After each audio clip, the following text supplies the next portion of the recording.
Welcome back to my channel. అందరికీ శుభోదయం. ఈరోజు సాటర్డే మార్నింగ్ నేను 5 o'clock నుండి మధ్యాహ్నం 11 వరకు తీసిన బ్లాగ్ అనమాట. 11:30 వరకు. ఫస్ట్ అయితే నేను లేవగానే బయట గుమ్మం కడిగి ముగ్గు అయితే పెట్టేశాను. ఆ తర్వాత కొంచెం బట్టలు ఉంటే ఉతికేసాను.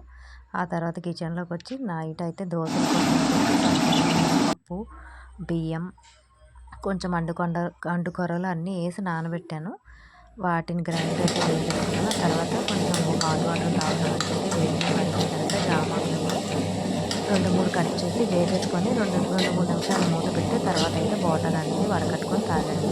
ఆ తర్వాత చట్నీ కోసం అని చెప్పి క్యాప్సికమ్ అనేది వేపేసుకున్నాను. క్యాప్సికమ్ వేపేసి వాటిని అయితే పక్కన పెట్టేసుకున్నాను. క్యాప్సికమ్ అనేది వేపేసి కొంచెం బాగా మరీ ఎక్కువగా వేపలేదన్నమాట. కొంచెం వేసేసి అలాగే మట్టిపోతే కదా కొంచెం ఫాస్ట్గా హైలో పెట్టేసి పక్కన పెట్టేసి అలాగే ఆ తర్వాత అయితే దోశలు రుబ్బుకొని వేసుకున్నాను అనమాట. గట్టిగా కూడా నలిగిన తర్వాత దోశలు అనేది కూడా వేసేసాను. అలాగే టీ కూడా పెట్టేసాను మార్నింగ్.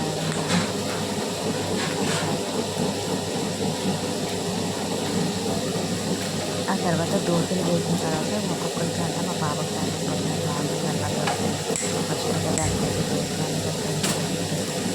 అలాగే చట్నీ అనేది చల్లగానే వేసేసి పక్కన అయితే పెట్టేశాను. ఆ తర్వాత ఒక 2-3 స్పూన్లు మజ్జిగ అయితే వేసి అందులో కొంచెం మెంతిపొడి అలానే తగినంత ఉప్పు వేసి బాగా కొట్టేసి దానికి ఫుల్గా వాటర్ అనేది వేసుకొని ప్రతిరోజు ఇలాగా సమ్మర్లో తాగితే మనకి చాలా బాగుంటుందండి హెల్త్కి. అలానే రైస్ కూడా బియ్యం అవన్నీ కడిగేసి పెట్టేశాను. ఇంకో పక్క ఏమొచ్చి బీరకాయ కూర కోసం అని చెప్పి బీరకాయ కూర కూడా ఇంకో వైపు అయితే పెట్టేశాను అనమాట. అన్నం కూడా కొంచెం పొంగొచ్చి ఉడుకుతుంది. అలానే దాన్ని అయితే కొంచెం సిమ్లో పెట్టేశాను.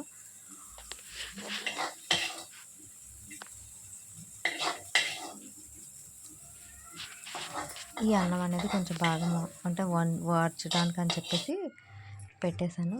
అలా తర్వాత బీరకాయ కూర అయిపోయింది. ఆ తర్వాత అదే కళాయిలోకి అంటే కూర అనేది గిన్నెలోకి తీస్తాను. తర్వాత ములంకాడ టమాటా కోసం అని చెప్పి ఉల్లిపాయలు, పచ్చిమిర్చి, టమాటా అన్నీ శుభ్రంగా కడిగేసి కట్ చేసుకొని పక్కనైతే పెట్టేశాను. అలానే ములంకాడలు కూడా కట్ చేశాను. ఫస్ట్ అయితే వాటిని వేసేసి ఉల్లి, పచ్చిమిర్చి, టమాటా వీటన్నింటిని వేసేసి కొంచెం బాగా కలుపుకున్నాను. అలానే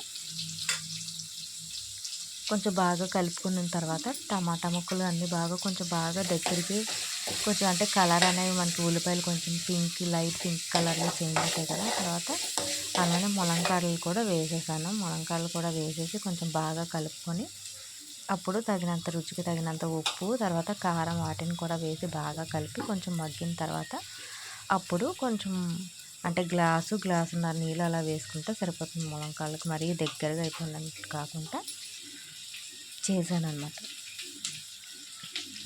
అలానే ఈ కూరలు కూడా అయిపోయాయి. తర్వాత అయితే ఇంకా మరి ఈ ఎండలో వంట చేయాలన్నా కూడా చాలా లేట్గా చేయాలన్నా కూడా చాలా చిరాకుగా ఉంటుంది కాబట్టి తొందరగా ఫాస్ట్గా వంట అయితే చేసేసాను.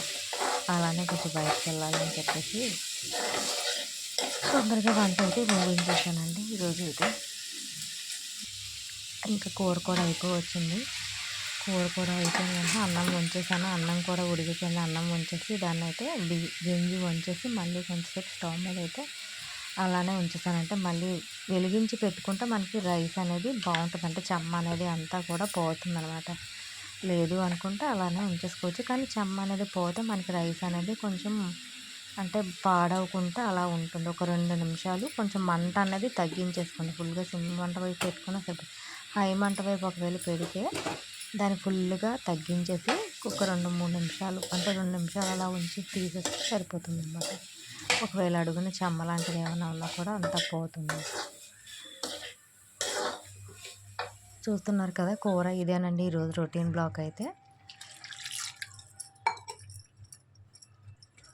అలానే బట్టలన్నీ తర్వాత అయితే ఆరబెట్టేసాను. తర్వాత నేను టిఫిన్ కూడా చేసేసి అప్పుడు కొంచెం సేపు అలా రెస్ట్ తీసుకున్నాను అనమాట. అంటే ఫంక్షన్ అని చెప్పాను కదా, దానికోసం రెడీ అవ్వాలి అని చెప్పి ఆ తర్వాత 11:30 చేసి నేనైతే ఫ్రెష్గా రెడీ అయ్యాను.